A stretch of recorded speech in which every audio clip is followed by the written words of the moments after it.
অষ্টমীর রাতে দেখো অনেক আড্ডা দেওয়ার পরে আমরা রাতে রাতে ঠাকুর দেখতে বেরিয়ে পড়লাম। আর বাজারের ভিতর থেকে ভ্যান ধরে নিয়েছি, নিয়ে এবার সোজা চলে যাচ্ছি আমরা কেপিএস মাঠে, মানে কামার্থবার যেই পুজোটা হয়। দেখো কামার্থবার পুজো দেখতে চলে আসলাম।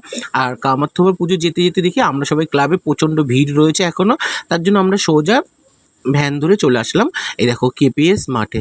আর কেপিএস মাঠে এসে দেখি অনুষ্ঠান চলছে, আর খুবই সুন্দর প্যান্ডেল করেছে, অনেকটা জায়গা জুড়ে প্যান্ডেলটা। আর ভিতরে প্রবেশ করে দেখো সুন্দর করে আমরা ঠাকুর দর্শন করে নিলাম। দর্শন করে নিয়ে পরে এই চলে আসলাম আবার আমরা কেপিএস মাঠে।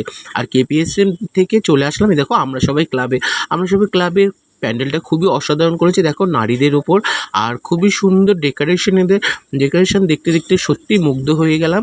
তারপর ঠাকুরটা তো ছিল খুবই সুন্দর হাবড়ার, মানে এই যে আমরা সবাই ক্লাবের যে ঠাকুরটা দেখো ভিতরে প্রবেশ করলাম। আর কত সুন্দর সুন্দর জিনিস থিম ওরা তুলে ধরেছে, যারা প্যান্ডেলটার মাধুর্য বুঝবে তারাই বুঝবে।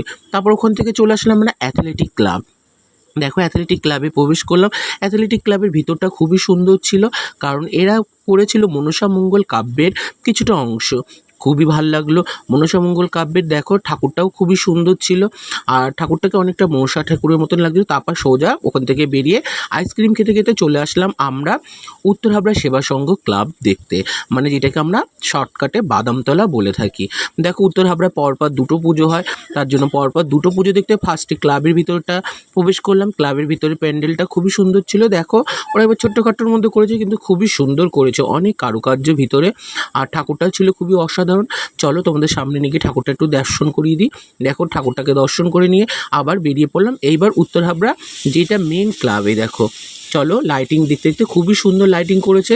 লাইটিং দেখতে দেখতে চলে আসলাম এই দেখো এখানে করেছে নবরূপে দুর্গা। চলো তোমাদেরকে নবরূপে দুর্গা মানে যেটা 9টা রূপ দুর্গা ঠাকুরের সেগুলি তোমাদেরকে এক এক করে দেখিয়ে দিচ্ছি। দেখে নাও এক এক করে প্রত্যেকটা রূপ ওরা তুলে ধরেছে এখানে, মানে এক একটা খোপের ভিতর এক একটা রূপে দুর্গা। আর প্রত্যেকটা দুর্গা ওরা পুজো করেছে কিন্তু পুরো একদম নবরূপে। দেখো সুন্দর না, প্রত্যেকটা দুর্গা এখানে সুন্দর করে সাজিয়ে তুলেছে নবরূপে দুর্গা। আর দারুণ, আর মূল ঠাকুরটা তো আরও বেশি সুন্দর হয়েছে। এই যে ঠাকুর দালানের মতন করেছে, ঠাকুর দালানের মতন করে ওখান থেকে সেলফি টেলফি তুলে আমরা আবার বেরিয়ে পড়লাম। এইবার আমরা যাচ্ছি অরবিন্দ রোডে ঠাকুরটা দেখতে। দেখো অরবিন্দ রোডে ঠাকুর দেখে চলে আসলাম, কিছু খিদে লেগেছে। এই যে দেখো আমেরিকান দাদার বিরিয়ানির দোকানের পাশেই ছিল মান্ডি, আর মান্ডির রেস্টুরেন্টে একটু দাঁড়িয়ে থেকে চেয়ার টেবিল পেয়ে গেছি। এবার বসে পড়েছি আমরা রাতে ডিনারটা করতে। দেখো রাতের ডিনারে ছিল আমাদের সবার বিরিয়ানি, তাই দেখো আমরা এখানে সবাই বিরিয়ানি খেয়ে নিলাম। বিরিয়ানি খেয়ে নেওয়ার পরে এখান থেকে আমরা চলে আসলাম দেখো স্টাফ কোয়ার্টারের মুখে। স্টাফ কোয়ার্টারের প্যান্ডেলটাও খুবই সুন্দর হয়েছিল, আর ঠাকুরটাও খুবই সুন্দর, কারণ এরা পুরোনো কালের লোকেদের সম্পর্কে শ্রদ্ধাঞ্জলি জানিয়েছে। দেখো খুবই সুন্দর বিশ্ববাংলা একটা গেট করেছে ছোট্টখাট্টোর মধ্যে।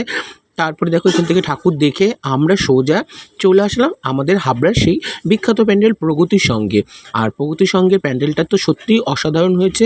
তারপর প্রগতি সঙ্গ দেখে এখান থেকে আবার ঠাকুরটাকে দর্শন করে নিয়ে চলে আসলাম সবুজ সঙ্গ। আর সবুজ সঙ্গের ভিতরটা এবার প্রবেশ করব।